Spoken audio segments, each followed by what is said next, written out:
In the heart of a village in Africa known as Agora, thrived a people whose vibrant community was filled with love, life, and sacrifice for the goodness of one another, intertwined in a tale that will be bold and told for generations to come. At the center of the story were two young lovers, Obandi and Enede. Enede was a skilled hunter with a spirit as wild as the open plains. He was admired by all for his bravery and unwavering dedication to his village.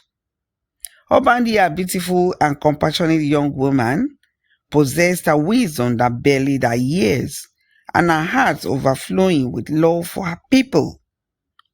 Together, they embodied the essence of their community, bound by a love that transcended their own desires. One day, a menacing threat loomed over the village in the form of lions. These ferocious pride of lions, the formidable predators, terrorized the surrounding lands, leaving devastation in their wake. The village people were gripped with fear, knowing that their very existence was at stake.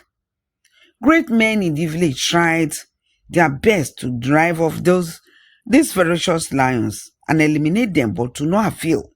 Enede called on his age mates in the village and told them they should go out to hunt these lions so that their village would have their peace once more.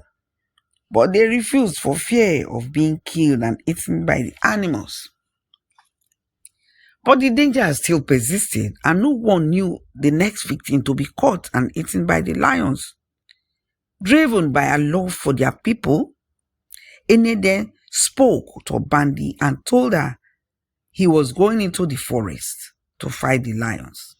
Enede resolved to confront the lions and protect his village. He decided to embark on this perilous journey into the heart of the savannah, armed with the little sword, bow and arrows, and his courage. But before he left, Obandi said to him that she would not allow him to go alone, that she had made up her mind to go with him. Everyone tried to talk to Obandi to talk her out of doing that, but she would not listen.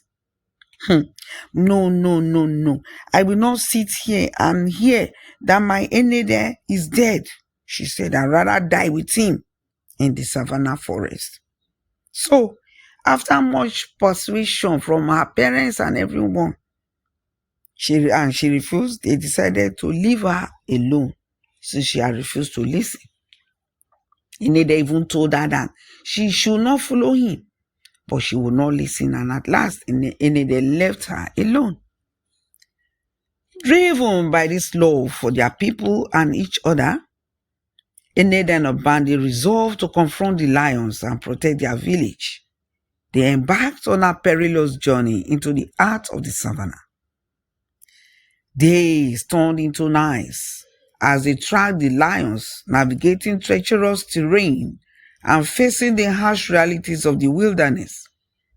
They both encountered numerous challenges, testing their physical and emotional limits.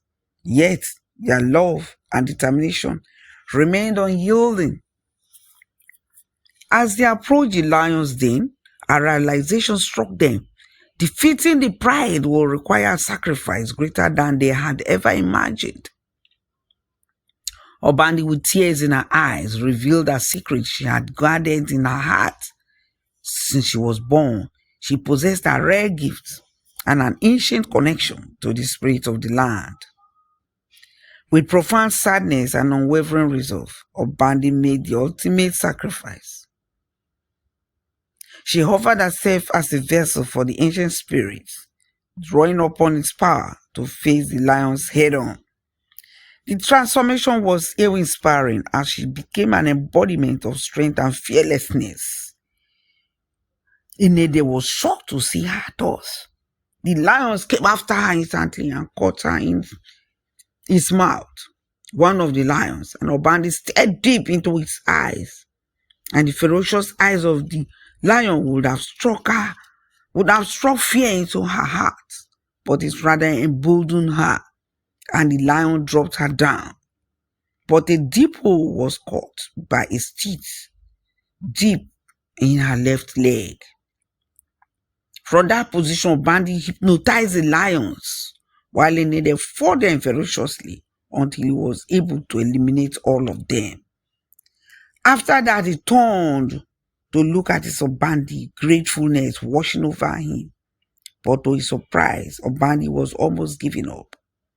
He hurriedly picked her up and in tears and crying ran with all his might as though he never even fought the lions before towards his village. He was running and crying, and as soon as the villagers sighted him coming, with Obandi in his hands, they rushed to him and relieved him of Obandi. They thought she was going to die, but at last Obandi survived it all. But she started limping. She was no longer the beautiful girl that had the straight legs. She was now having a deformed leg. The village was once more in peace.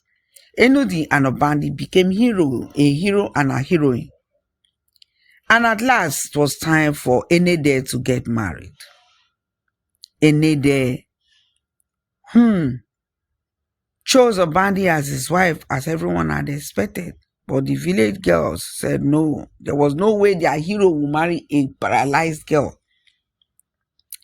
Some village girls came out to say no, Enede should choose from them and not Obandi. But at last, Enede made them know that he wouldn't have been able to kill the lions if not for Obandi's strength. That Obandi had hypnotized them with whatever power only the Creator knew. And that was when he was able to defeat the lions. And so, everyone was shocked. And at last, Enede was left alone to marry Obandi. The marriage was conducted, and everyone made their prayers to the success of their marriage. That is the end of the story. Thanks for watching.